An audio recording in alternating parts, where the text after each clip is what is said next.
Should you take 7 or 8 steps to the first hurdle in the sprint hurdles? That's a big question. In this video, I'm going to answer that. Plus, I'm going to review some technique analysis from a few high schoolers who sent me their videos. So let's check it out. So this week, by coincidence, I had 2 people ask me the same question about 7 or 8 steps versus the hurdle. The first one is from a high school coach who typically coaches the jumps, but now she's helping a hurdler. And that hurdler, she was wondering whether she should do 7 or 8 steps. And then also I got a video sent to me for a review. And this athlete was wanting to know if he should take 7 or 8 because he's struggling with the 8 and thought he can do 7. So I'm going to address this topic and then I'm going to go into the other 3 video reviews today. That's a really good question. In my opinion, most high schoolers for sure should be taking 8 steps to the first hurdle because I definitely think, again, in most cases, it's going to be the fastest way to go. The only time I think somebody needs to be doing 7 steps is when they're either exceptionally tall, have exceptionally long legs, but not only that, they have a lot of speed.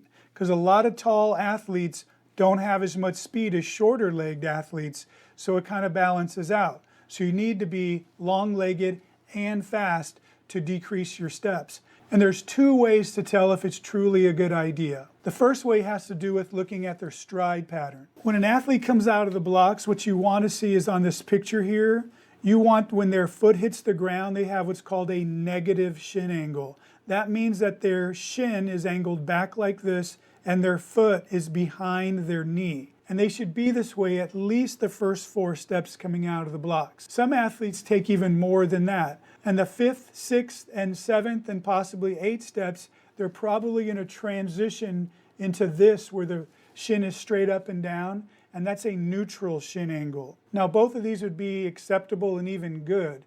What you definitely don't want is a situation like this where their foot is in front of their knee and they're landing on their heel. This would be what's called a positive shin angle. That is a sign of putting the brakes on. Unfortunately, it's pretty common for a lot of new and high school hurdlers. They're trying to reach to get to the next hurdle, so that enables them to get there. But also, again, subconsciously, I think they're trying to slow down and gain a little control and get slower to get more comfort going over that hurdle. So how does this apply to making your decision of 7 and 8 steps? If you can do 7 steps and all those steps are a combination of negative shin angle and neutral shin angle and the athlete's not slowing down, great, go for it because you just saved 1 step. But if you find when doing this, it's causing them to have any shin angles like this, a positive shin angle where they're reaching their heels out or their foot out, landing on their heels and putting on the brakes, then they're just slowing down, and going to 7 steps would not be a good idea. So what I'm going to do now is take a look at the video that Abdoulaye sent because he's one of the people that asked that question. So let's see what he looks like from the start to the first hurdle. Here he is at the start. So that looked pretty good. So let's slow it down and take a look at your steps here. 1, 2, 3, 4, 5, 6, 7, 8. Okay, so I can see why you have that question. So watching you come out of the blocks, that is a very good start. Your angle looks fantastic. You get good extension off your push leg here. Your body angle looks good. And then you are coming down. Definitely your whole body is leaning forward. You're falling forward, striking the ground on the ball of your feet. Definitely a good shin angle there for your first step. The same thing for your second step. That's terrific. Again, with the third step, really great. 4th step, also negative shin angle. A lot of people, this is where they tend to change. So let's see how you're looking here. Okay, also very nice. 5th step has a negative shin angle. I'd be fine even if it were straight up and down, but this is better than. Okay, so now for 6th step, it's starting to be a little more straight up and down, but still it's not a positive shin angle, so that's great. Let me zoom out a little bit. 8. From here to here, this is looking like you're slowing down a little bit. So you're having 2 small steps.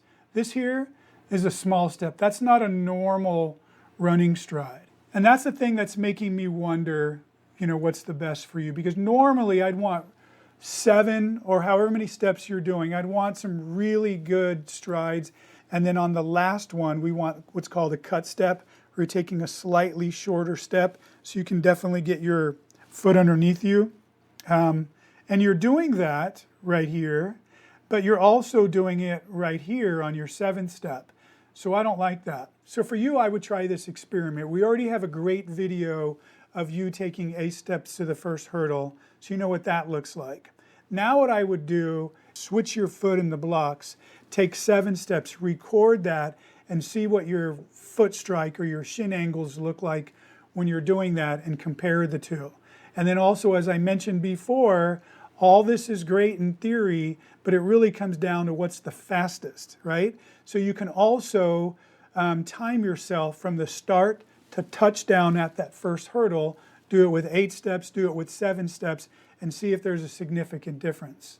So in addition to the shin angles, the other thing that you want to do is much more practical than that. You can actually time it to see which one is faster. So what you can do is time the athlete from the start to 8 steps, and then their touchdown foot as they land off that first hurdle, and then do it again with 7 steps and just see which one is fastest. It's really that simple. Another thing to consider, Abdoulaye, is if you stay with 8 steps, what you're going to want to do is figure out how to shorten those first 6 steps just a little bit so that your 7th step doesn't have to be as shortened, because that's slowing you down.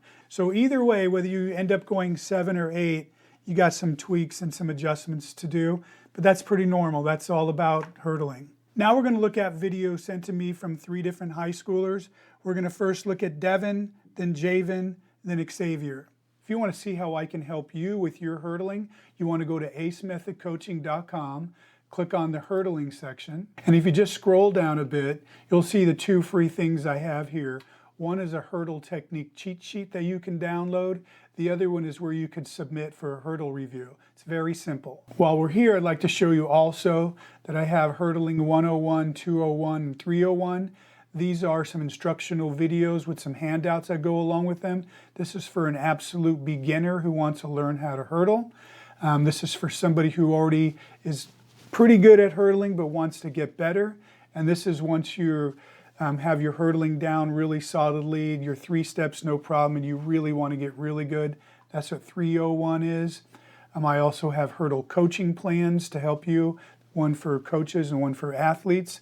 And the other is a virtual coaching session. So if you want me to help you, there's ways on here to see how you can send me your information and we can do a coaching session together. So Devin's in this video, he's in lane 1. So Devin wants overall help with his form and also to know how he can be faster between the hurdles. So let's take a look at the race first.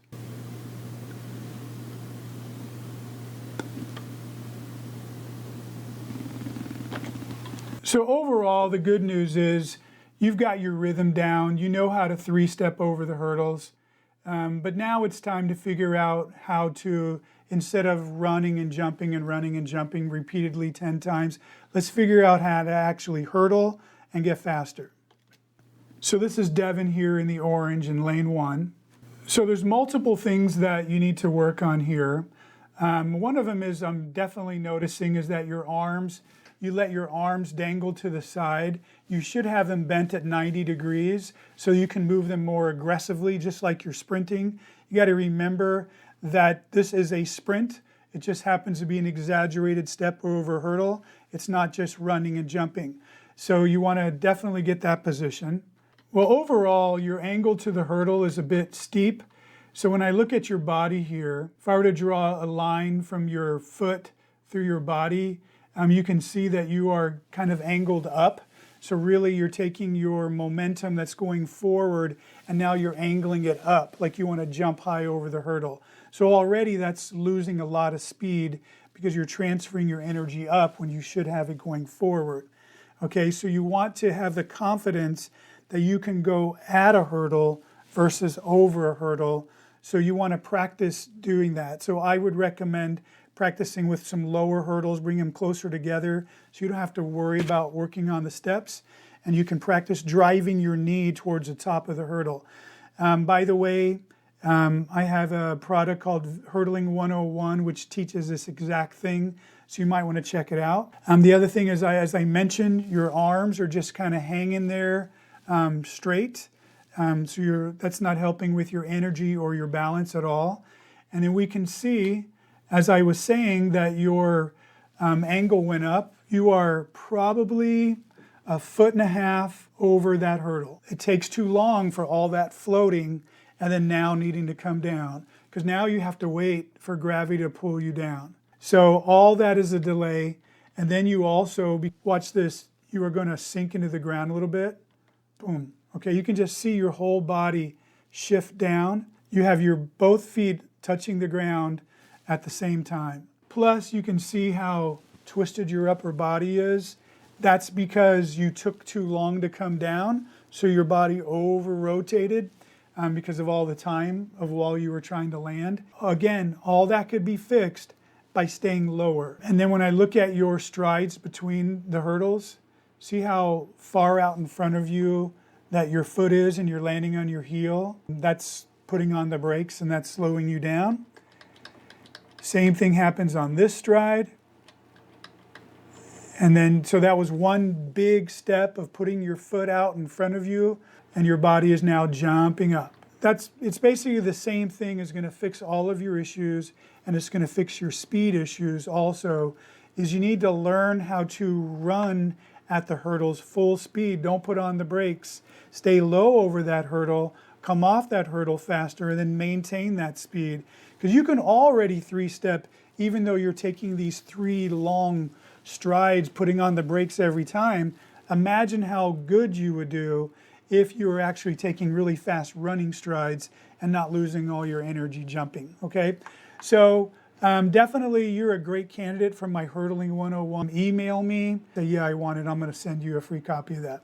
Okay, now I'm gonna move on to Javen. So Javen is going into his senior year. He's been doing it for 2 years, so he might have started sophomore year, I'm not sure.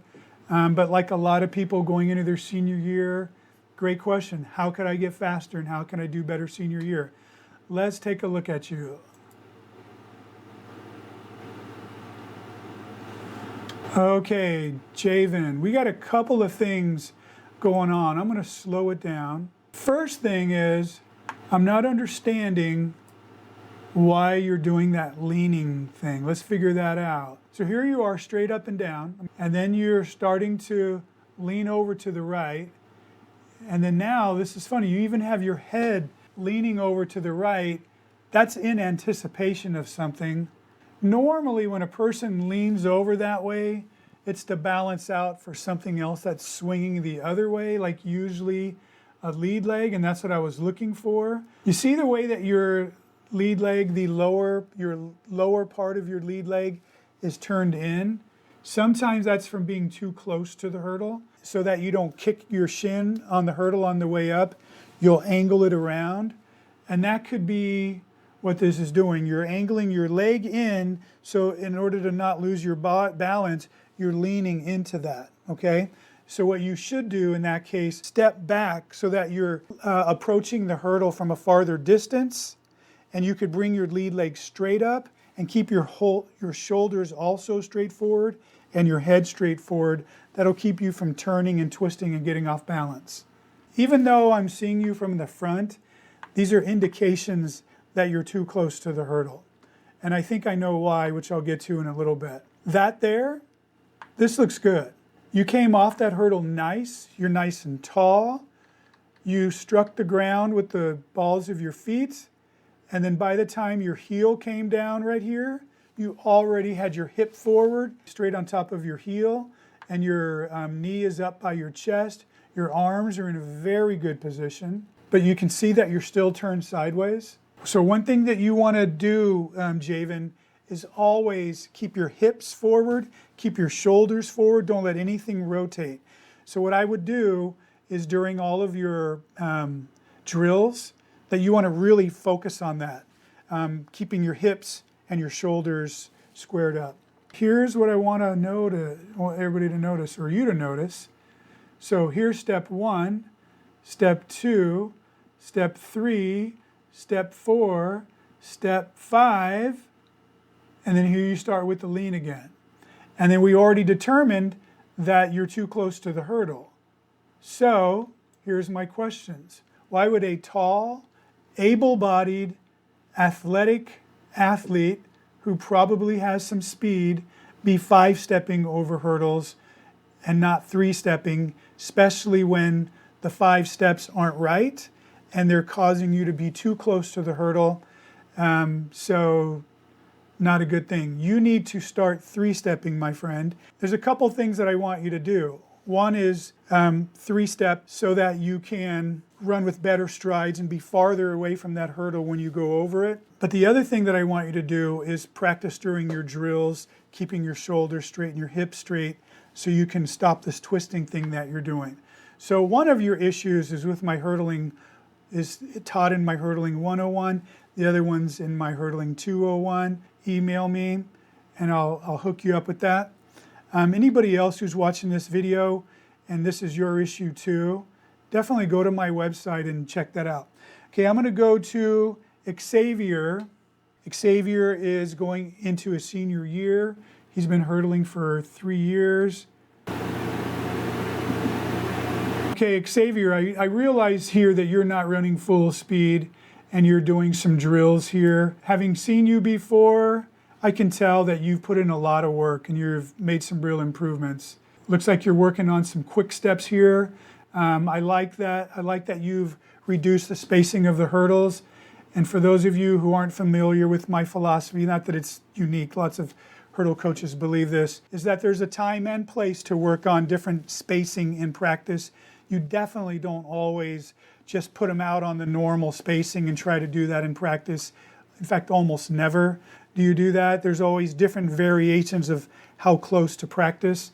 Xavier here is working definitely not on full speed, which again is good because hurdling is really tough on the body and you want to do a lot of drills and a lot of hurdling when you're going less than full speed because it's better on your legs and it also gives you the chance to be less than full speed and work on some technical things, okay?